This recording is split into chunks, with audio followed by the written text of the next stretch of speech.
Hello guys, good morning, good afternoon. Today gagawa lang tayo ng Tagalog biscuits. Meron tayong cubes beef dito, nakamarinate na po siya ng soy sauce, onion, garlic, and pepper. Overnight ko po siya minarinate. So ang gagawin natin ngayon ay ipa-fried muna natin siya.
Muna natin siya guys until na mag-tender siya. So guys, ang ginawa ko ay ito na nga, gumawa na ako ng sauce dito. So for the meantime, habang niluluto ko pa yung beef, nilagay ko na yung broccoli dito. And after that, after 10 minutes, pag okay na yung broccoli, pwede ko na siyang tanggalin. O diba, parang isa lang din. Parang ang lasa niya ay may lasang beef na rin. Okay, diba? Diba ganyan? Para sa mga wais na mami, okay? Para sa mga busy na mami, pwede na rin yan ganyan. Tanggalin ko siya mamaya. Tapos lalagyan ko siya ng slurry. Tapos, yan. Beef stick Tagalog. So, dito ko na lang iniluto yung broccoli para sabay malasa na rin siya. Ayan guys. Ewan ko, pumasok lang sa isip ko kasi mahirap kasi pag may baby guys eh. Medyo kailangan mong mag-double kailangan mong mag multitask. So, takpan muna natin siya guys bago natin siya para tuloy-tuloy ang dito.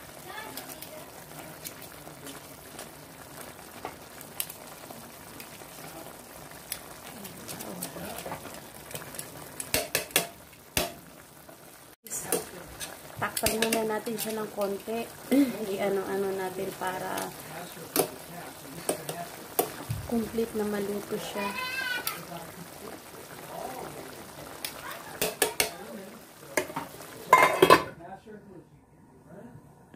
So guys, luto na yung broccoli natin. Tatanggalin na natin siya. Okay. O diba? Talagang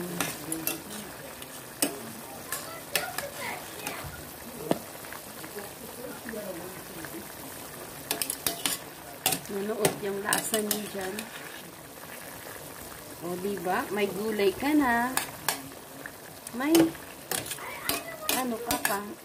Lasang beef na rin siya, guys. Para-paraan lang, guys, ang pagluluto, Kaya, dapat madiskarte kayo sa pagluluto kasi ang pagluluto naman guys, hindi naman siya pinag-aaralan. Talagang nasa puso yan.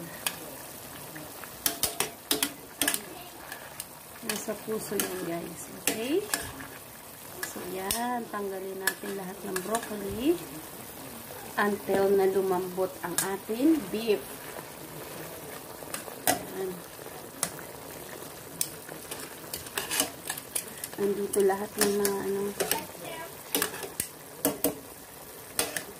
Dito lahat. Tapos lalagyan natin ng a little bit of slurry. Diba?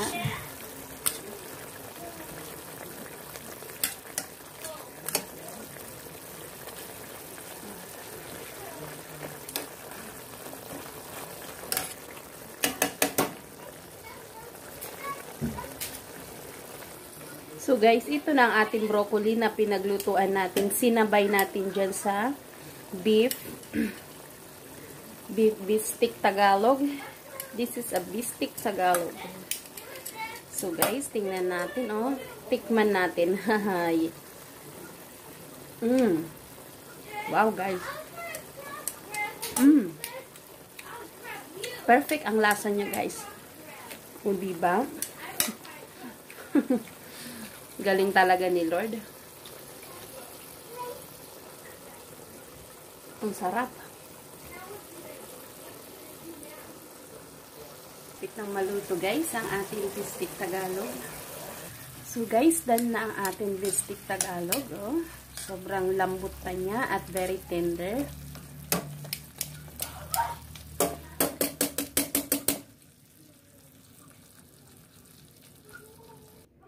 Okay guys, luto na yung atin Bisteka Tagalog with broccoli.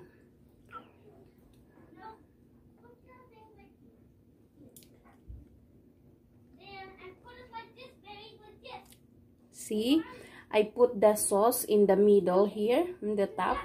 So I garnish with red onion, purple onion, and the broccoli that I cook together with the sauce of the beef. I put this one here. So can you look at that? It's so tender, juicy, and tasty guys. Guys, let me know if you try this recipe. Very delicious po. This is my own creation. I just put it together.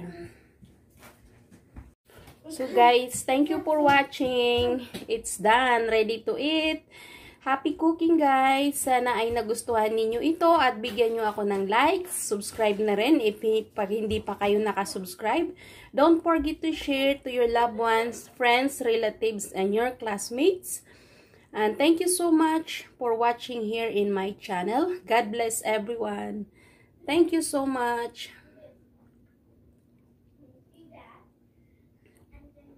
This is the egg rice. Bonus. Kapartner ng ating beef broccoli Bisteka Tagalog.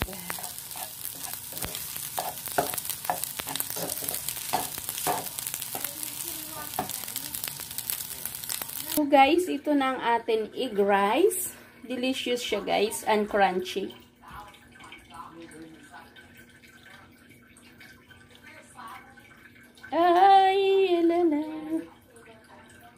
Thank you, Lord. Enjoy, guys. There's nothing that surprises you. There's nothing that's our power to change or alter. And so, Lord, we just ask and pray that you'll continue to work in our lives, in our family, in our nation. We pray you'll continue to give the president the strength and power and favor that he needs to move forward. We pray, Lord, that things will work out in the near future to overturn the election results, give these state legislatures courage, Lord, to do what they need to do and what they should do, and silence the mouth of all liars, Lord. Amen. In the name of Jesus. Bless this food, Lord, that it be a nourishment to our bodies. Thank you, Lord, for your provision. And bless this food now that and our drink, that it would be a nourishment to all of us. In Jesus' name, amen. Amen and amen.